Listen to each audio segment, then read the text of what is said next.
are you? I'm great. What are you doing? We're at a restaurant because our flight is delayed. Okay, so where are we eating? We're at a la carte. It's in Hallandale Beach. And we got these matcha drinks, which they were able to make par of. And I had an egg sandwich on sourdough bread. It was good? It was very good. But tell me what you wanted to talk about. People want to know.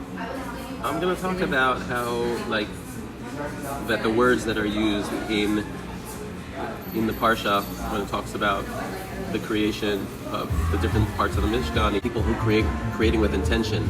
And that's what it means when it says, Choshvei Machshavot.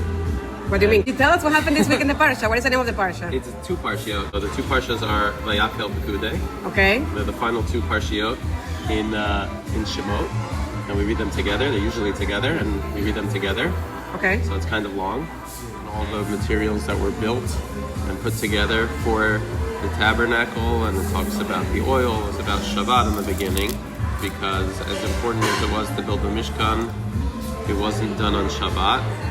And because of that, we learned that the work that was done for the Mishkan is also how we define work that can't be done on Shabbat. So if people want to know today how to relate the Mishkan on today's life, how can they relate it from today's perspective, if we want to relate it for today's modern times? Well, I think one aspect is the importance of giving and contributing, and that everybody should play a role, even if it's not financial. People should get involved in communal affairs and should do it with an open heart, with a happy heart, and to do what they can and to do it with joy, not begrudgingly. It was built in that community sense of giving. That's what you're saying?